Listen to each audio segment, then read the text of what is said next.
Bangladesh premier league BPL নিয়ে আলোচনা করতে চাই। আপনারা অনেকেই অনেক ধরনের প্রশ্ন করেছেন আমাকে নানাভাবে।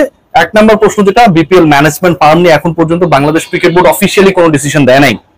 দ্বিতীয় যে প্রশ্নটা করা হচ্ছে যে 48 ঘন্টা মানে দুদিনের মধ্যে according to Iftekhar Rahman Mithu, chairman media committee, তিনি জানিয়েছিলেন বাংলাদেশের ক্রিকেট বোর্ডের সাথে যেসব অর্গানাইজেশন, যেসব প্রতিষ্ঠানের আসলে ম্যাল ডিলিংস হয়েছে, বাংলাদেশ ক্রিকেট বোর্ড যাদের কাছে টাকা পায়, ডিফল্টার যারা, তাদের একটা লিস্ট গণমাধ্যমে প্রকাশ করা হবে। মিডিয়া কমিটির চেয়ারম্যান, গণমাধ্যম যিনি ডিল করেন তিনি সেটা বলেছেন, কিন্তু সেই জিনিসটা এখন পর্যন্ত আমরা দেখি নাই। থার্ড যে পয়েন্ট, আসলে বিপিএল কবে থেকে শুরু হবে এই ব্যাপারে কোনো ডিসিশন এসেছে কিনা, মোটামুটি ডিসিশন ডান, সেই তথ্যটা আপনাদেরকে জানাবো এখনই। এবং এবারের বিপিএল এ কয়টা দল অংশগ্রহণ করছে এ নিয়ে আমি বারবার বিভিন্ন কন্টেন্টে আপনাদেরকে বলেছি যে 5টা দল অংশগ্রহণ করার সম্ভাবনা মোটামুটি শতভাগ। যদি কোনো ধরনের Bangladesh cricket board big or lucrative dealing পায় সেক্ষেত্রে টিম সংখ্যা 6টা হতে পারে। আসলেই বাস্তবতা কি, আমি দল নিয়ে আপনাদের সাথে প্রথমে আলোচনা করতে চাই, এরপর বাকি ইস্যুগুলো থেকে আসতে চাই।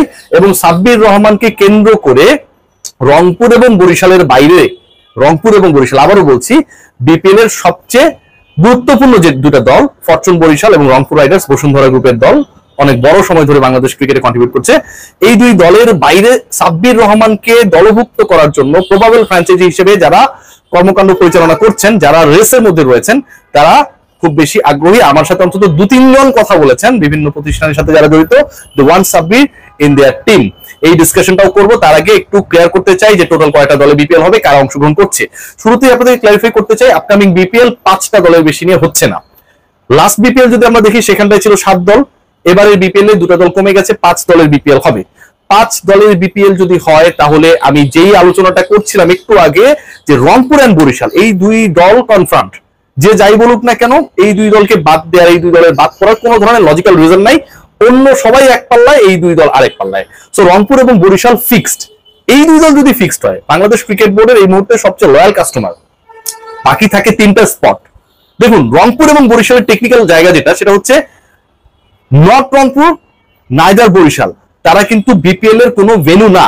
বিপিএল এর ভেন্যু হচ্ছে ঢাকা, বিপিএল এর ভেন্যু হচ্ছে চিটাগং, বিপিএল এর ভেন্যু হচ্ছে সিলেট, এবং এই 3টা জায়গাতে বিভাগীয় শহরে আপকামিং বিপিএল হবে। এবং রংপুর বরিশাল অংশগ্রহণ করছে, তাদের সাথে যেই 3টা দল অ্যাড হবে, তার মানে কি এটা দাঁড়াচ্ছে যে ওই 3টা দলের একটা ঢাকা, একটা চট্টগ্রাম, একটা সিলেট, যেহেতু এই 3 ভেন্যুতে খেলা হবে।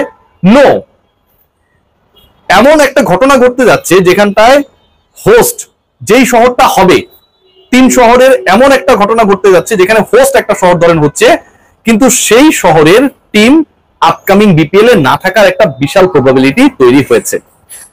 ঢাকা বিপিএল এ থাকছে কোনো ডাউট নেই, কিন্তু ঢাকার মালিকানায় যারা ছিলেন তারা থাকছেন না, তাদেরকে রাখা হচ্ছে না। শাকিব খানকে সামনে এনে যারা ব্র্যান্ডিং করার চেষ্টা করেছিলেন তাদের ম্যাল ডিলিংস, এবং একই সাথে প্রথম আলো রিপোর্ট অনুযায়ী ফিক্সিং কাণ্ডে সন্দেহভাজনদের তালিকায় নাম থাকাটা বাংলাদেশ ক্রিকেট বোর্ডকে, বিপিএল গভর্নিং কাউন্সিলকে অনেক বেশি বিব্রত করেছে।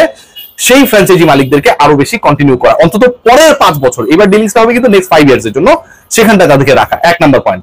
তার মানে ঢাকার ফ্র্যাঞ্চাইজি থাকছে, কিন্তু ঢাকার মালিকানায় একটা বড় পরিবর্তন আসছে। কারা আসছে সেটা আমরা জানি না। What about Chittagong?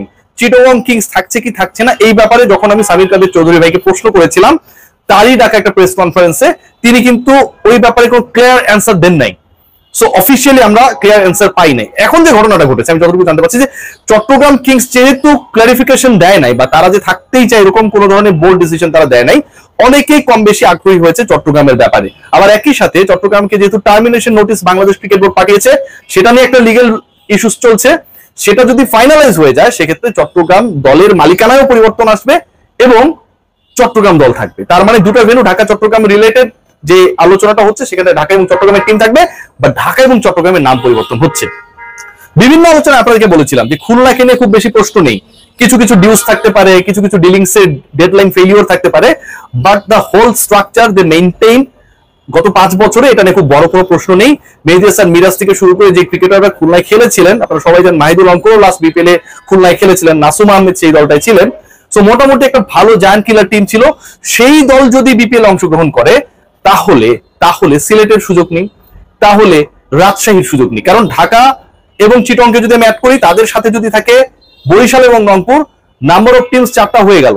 তো স্পট তো ফাঁকা থাকছে একটা। বিপিএল কিন্তু যেভাবেই হোক 5 দলের বেশিতে বিপিএল হচ্ছে না, 5টাই দল থাকবে। ওই একটা স্পটের জন্য সিলেট ওই একটা স্পটের জন্য রাজশাহী, এবং ওই একটা স্পটের জন্যই আলটিমেটলি রেসে রয়েছে খুলনা। এই তিন দল থেকে কোন দল পিকড হবে সেই আলোচনা যদি করতে যাই, তাহলে অন্তত সিলেটের ফ্র্যাঞ্চাইজির মালিক অথবা নতুন কেউ যদি আশাও ব্যক্ত করে এই মুহূর্তে সিলেটকে দল দেওয়ার ব্যাপারে খুব বেশি পজিটিভিটি আমি অন্তত বাংলাদেশ ক্রিকেট বোর্ড রিলেটেড যারা রয়েছেন, বিপিএল রিলেটেড যারা রয়েছেন তাদের কাছ থেকে পাইনি। So the race will be between Khulna and Rajshahi. পঞ্চম দল কি হবে সেটা ডিপেন্ড করছে খুলনা নাকি রাজশাহী। এবং রাজশাহীর ম্যাল ডিলিংস ছিল, খুলনা ওয়েল ডিলিং করেছে। সেই হিসাব করলে আপকামিং বিপিএল এ রাজশাহীর team power chances is very low.